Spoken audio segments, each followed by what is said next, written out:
Hey guys, welcome into my video. Today we're going to be trying the new Phytosurgence Spectral Sunlight Cream Bronzers. These are new launches for them, but this is brand new brand to me. I've never tried anything from Phytosurgence. So in like good old fashion, I need to go to their website to get their new releases. I also needed to pick up more of their products. So I picked up 2 of their blushes and then 1 of their cream shadows. So I want to try them all on in addition to the bronzer today. I did pick up 2 of the shades of the bronzer, 2 different blush types. One is from one collection and then one is from a different collection.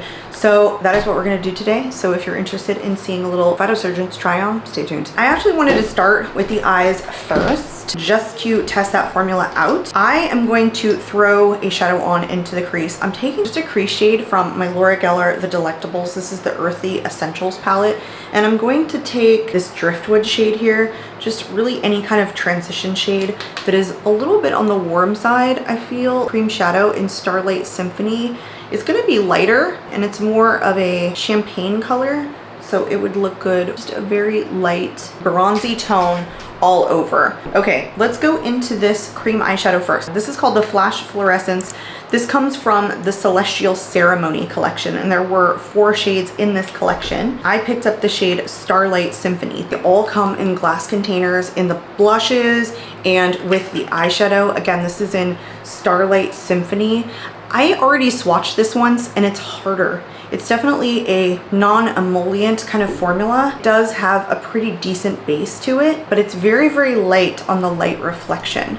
I kind of figure I would just throw this on with my finger. You can warm this up though. It seems like this product is kind of easily warmed up with your finger. I'm going to put this all over the lid and I'm going to be pretty generous.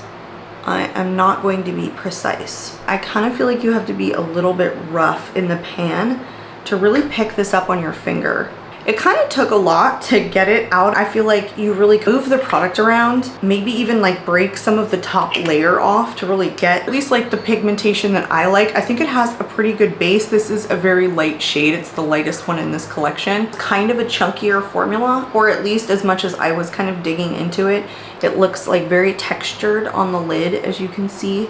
So if you do not mind a little bit of texture and a little bit of chunkiness, I think these are nice. They're very simple, so if you're into a one and done, I don't think that they're bad. I don't know if that's necessarily my favorite. Now let's go into the coup de grace. Let's go into these bronzers. So these are their cream bronzers. They're supposed to be a lightweight feathery cream bronzer in a series of golden and rosy undertones to create warmth, sculpture, and dimension of the face. So these are supposed to dry down to a breathable, natural satin semi-matte finish with long wearing capabilities. What I really got excited about with these is that each of them comes with a rosy undertone. They do have 12 different shades. Each of them has a rosy toned counterpart. I got 2 shades. I got one in the shade 1, which is Golden Daybreak, and then I got one in the shade 2, which is Rosy Daybreak. And that's basically how all of them are described. Shade 3 is Golden Warmth, shade 4 is Rosy Warmth. And I'm really into a rosy toned bronzer, especially when it comes to fair to light skin tones. I kind of feel like that, as opposed to a ton of warmth, is so much more flattering. So these are actually plastic packaging. This one is in the shade 1. So you can definitely see it has more warmth to it. These are a bit of a harder formula, but they do pick up quite a bit of product when you warm it in your hand. Wow.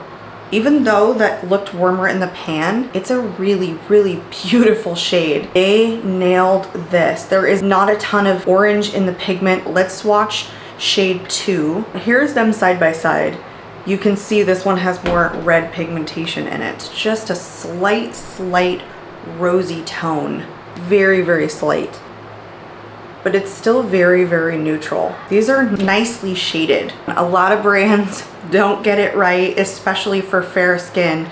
I feel like this looks amazing. I have decided, because they're a little bit of a harder formula, I want to take the bottom part of a clean, dry sponge to apply these. I'm gonna go into shade 1 on this side and then shade 2 over here. I'm gonna twirl my sponge in and then bounce it onto my cheeks. That's really nice. It applies very easily. I feel like this is the way to go to pick it up on a sponge. It's not a tacky finish. I'm gonna go onto the forehead as well. And I did powder, so this is sitting on top of powder and it's not lifting up anything. It's applying beautifully, but it's doing it in a dispersed way. This doesn't look muddy. It just adds such beautiful warmth to the skin. I really like these. I'm really excited to go into shade 2. So I'm going to do the same thing. I'm going to take a different sponge and then I'm going to do the same thing on the right side.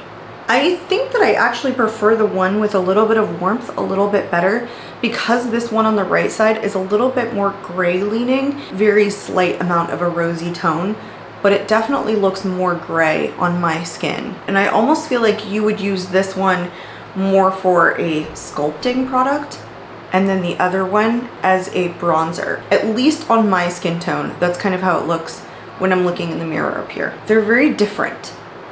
And I like that. I do think that they serve really different purposes. Let's move on into the blush. They have the Skin Spark blush balms and then they have the toasted ones. I picked up one from each. These again come just like the eyeshadow palettes where they have a glass jar. All of their products seem to be a 12-month shelf life, 0.14 ounces in each of the blushes. Same thing for the eyeshadow. So they come with as much product as the eyeshadow and they do retail for the same. So this one that I picked up was in the shade Fume and this is from the Skin Spark collection.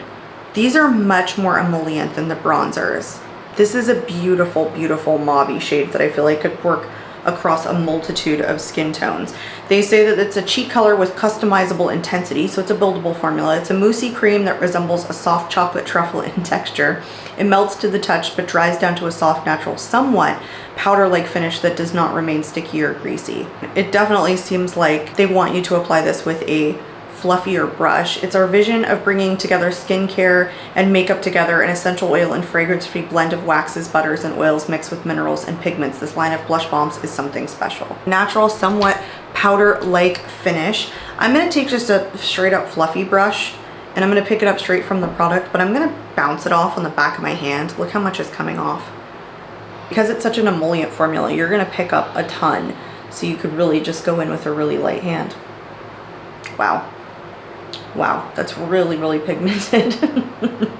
Even though I bounced it off, you guys, I still got a ton of pigment. I definitely see what it says, like a somewhat powder finish. It has a very, very slight tack to it, but not a lot. I went in really heavy. I feel like I definitely want to set this down because now this is crazily pigmented and I wouldn't normally leave this much pigment on my cheeks. That was just wild, wild. And it laid on top of powder really, really nicely. This Fume shade I feel like would work just across many, many different skin tones. Let's go into the other one. This is the Skin Spark collection, but it's the toasted blushes. So these only come in 4 different shades. And I picked up the shade Condensate, which I kind of feel like is also just a very cool mauve shade. So they might match pretty well, but these were made so that they were more earthy tones. It says, well, folks, we've heard all the requests for more muted, earthy nude tones in our Skin Spark Blush Balm formula. So they took their best to make a series of more skin-toned adjacent colors for everyone. It's the original formula, it's the original texture. I don't feel like this is much different than the other one, except that I feel like it's has more purple pigments than pink. Here's the one in Condensate. I'm getting a different brush and I'm barely tapping it in this time. You get so much product on these. If you don't want a lot, you guys are gonna have to really tap off your brushes. After learning from this side, I still feel as though I got a ton of pigment. So you barely have to tap these in. And I went in so heavy on this side. I don't like the way that it's looking now that I've powdered it. I much prefer kind of leaving it like this natural finish. My personal preference of applying these would be to take off a ton of product from the brush because they are extremely, extremely emollient. I prefer this shade in Condensate more than I do in Fume.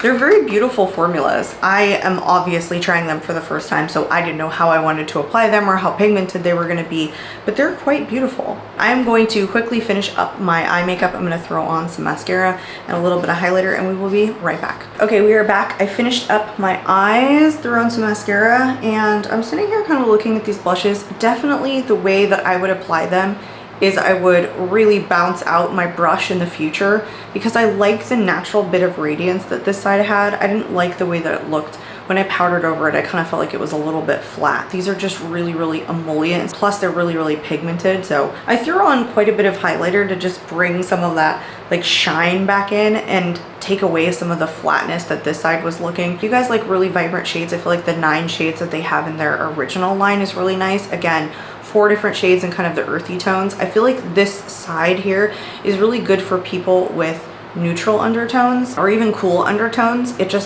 has this warmth about it that I feel like looks really nice. This is a decent fall color here in Condensate. I think that it's just a beautiful formula overall.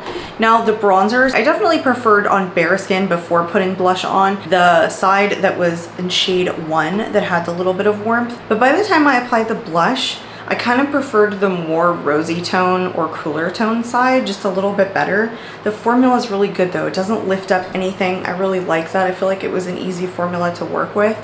I stand by the fact that the cream eyeshadow is definitely a little bit chunky. It definitely has some texture to it, so it does get a little bit textured on the eyes.